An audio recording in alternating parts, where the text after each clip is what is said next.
13 WMAZ Morning starts now. Our cold front is out, and check out this glowing start to your Friday. We have a beautiful end to the work week and a chilly weekend on the way. I'll have those details for you coming up. The community is reeling, it's hurting. Monroe County mourning the losses of 3 people killed this week in a train wreck, but one commissioner remembers about the victims as the accident investigation continues. Plus, supply chain problems in the country still with questions. Could Georgia be the answer? What the governor heads to today that could help in the efforts to get the backlog back on track.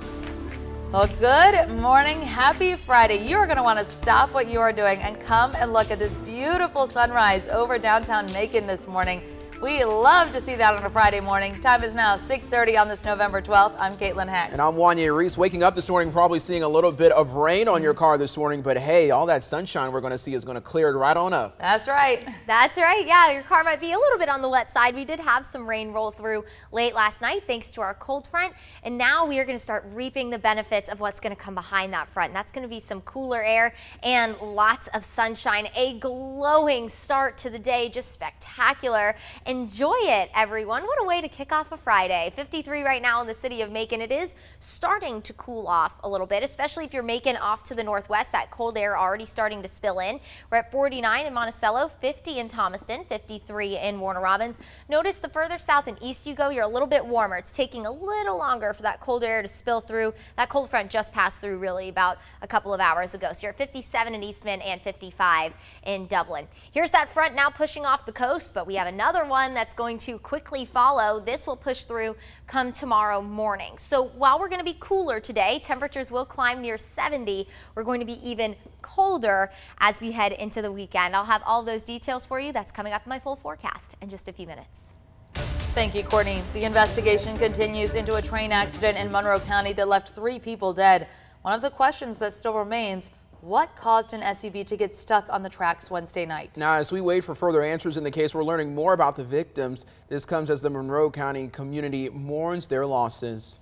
Well liked, always had a smile on her face, and we were just always happy to see her, and she always seemed happy wherever she was at. We'll miss her, and she lived a great life.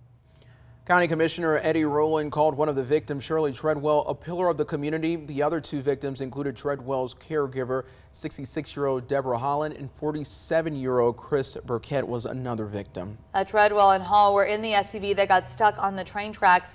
Burkett tried to help the 2 women escape their vehicle as the train got close. I knew Chris from an incident that had happened, a tornado that had happened a few years back, and he was actually involved in that that same particular area, and I had met him there and after that. Now, as he just mentioned, it was last year that Burkett actually survived that tornado that destroyed his home, and he had just rebuilt his home back in April. But Rowland says, and I think that we can all agree, he died a hero. Absolutely. Now, the commissioner says he knew of Hall, too. He previously met her when she was with Treadwell at a store in Forsyth. The accident happened Wednesday night with a train hit an SUV in Monroe County. Now, the sheriff's office says it happened at a private crossing near Goodwin and Collier Roads, and our thoughts and prayers go out to all of those families affected. All right, now a 20-year-old faces a murder charge after a deadly shooting in West Macon. The Bibb Sheriff's Office says investigators arrested Braylon Jones yesterday. They found him at a home on Arkwright Road about 15 minutes from where the shooting happened. He's accused in connection to the death of 30-year-old Cyrus Norwood. The shooting happened Wednesday night at the Shadowwood West Apartments on West Highland Drive. The Sheriff's Office says that's where deputies found Norwood shot in a car. Now let's get you to 3 stories across the state that we're following for you. The murder trial and death of Ahmaud Arbery heads into day 6 of testimony. So far, the trial process has gone on for about 4 weeks. That includes jury selection and now witness accounts. So here's a recap of day 5 yesterday. Jurors heard recorded testimony from Satilla Shores homeowner Larry English. He is the man who owned the home under construction that surveillance videos saw Arbery entering. It happened shortly before his shooting death. He testified that he didn't remember Arbery taking anything during earlier visits, but the homeowner did say that he told a 911 operator that it looked like Arbery was up to no good. There is no evidence Arbery ever took anything or committed any damage to the home. The day also included comments from the attorney for defendant William Roddy Bryan. The lawyer made a comment to the judge about attendance. He mentioned that obviously there's only so many pastors in the family that they can have, but he doesn't want, quote, any more black pastors coming in the courtroom, end quote. It came a day after the Reverend Al Sharpton sat in back of the courtroom with Arbery's parents. The attorney says he feared Sharpton's presence could influence the jury. The judge says Sharpton was not a distraction, and court will be picking back up at 9 this morning. A father and son, Gregory and Travis McMichael, along with William Roddy Bryan, face murder charges in the case. Now you can watch that trial live on 13WMAZ.com once it starts this morning. Well, the search for a missing 1-year-old out of Clarkston is now over. It ended yesterday afternoon after Blaze Barnett was gone for more than 35 hours. Clarkston police say a homeowner found Barnett in her car as she tried to leave her house. Police say they don't know how long the child was in the car. They say the homeowner brought him inside and called 911.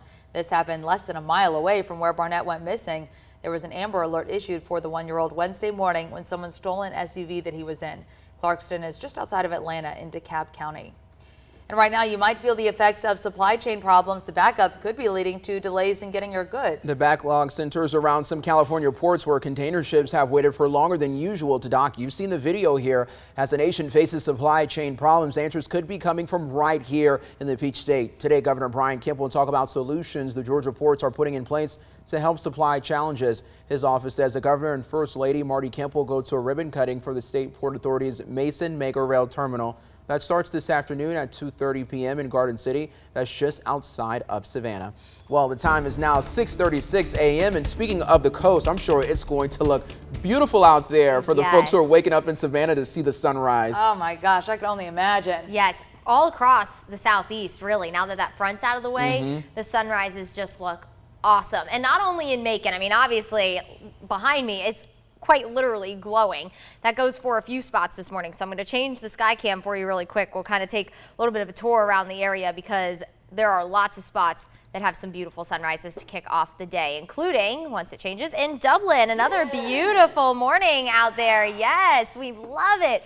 So gorgeous. And of course, there's that front that pushed off the coast. So now some of that cooler air starting to filter in for the start of the day after a little bit of rain late last night. I know I heard it on my window late yesterday evening. So now the rain is going along with that front, and we're starting to reap the benefits of that cooler air. Also some drier air as our wind comes out of the northwest. So that's offering us a lot of sunshine for the start of the day.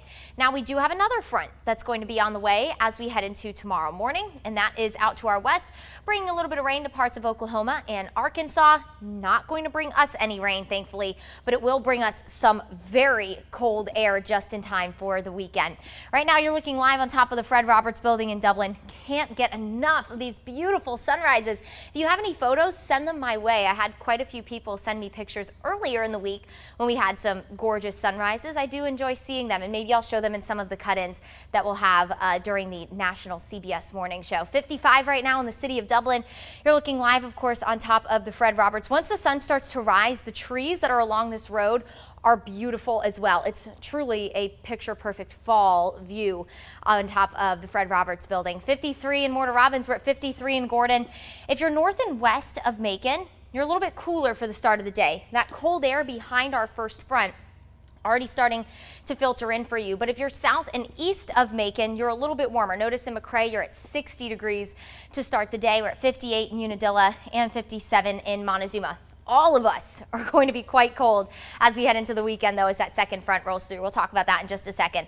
I do want to let you know it's going to be a little breezy today. Since that front rolled through, behind fronts, you get a little bit of a breeze. That's because a front brings with it a pressure change, and pressure differences cause wind. So we'll experience wind out of the northwest 5 to 10 today with gusts upwards of 15. And right now that's pretty much where we're sitting. We'll pair all of that with lots of sunshine and low 70s. It's going to be breezy, sunny, dry, and highs in the low 70s. That is just fall in a nutshell. It's going to be a great end to the week, so hopefully you can get out and enjoy it. Temperatures will gradually warm into the low 70s. We'll be in the upper 50s by 9 o'clock, and then we'll head into the 60s by 10, 11 o'clock this morning. So have the jacket this morning, and you'll need to keep it with you for a little while. And that goes even if you're heading out to any of the football games tonight, because it will be chilly out on the gridiron around 5 o'clock for our Tailgate 13 show. Hopefully you'll tune in with us for that.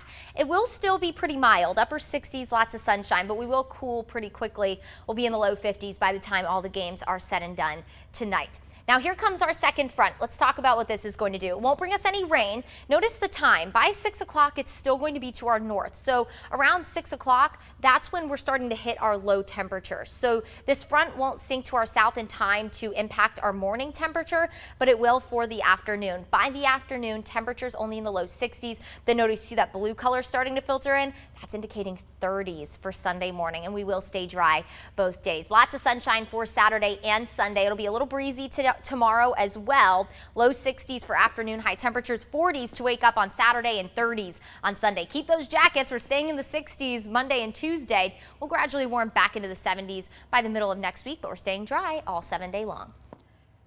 And thank you, Courtney. Looking to Monday on 13 WMAZ Morning. We do find laughter in the sadness at some point, and that helps. Through the good times and bad, as their kids battle cancer, these moms formed an unbreakable bond. They help each other with resources, fundraisers, and a type of support they say no one else could understand. So Monday morning, starting at 6:30, I'll share more about that friendship, and I hope you'll tune in to see their story. We'll be right back. Stay with us.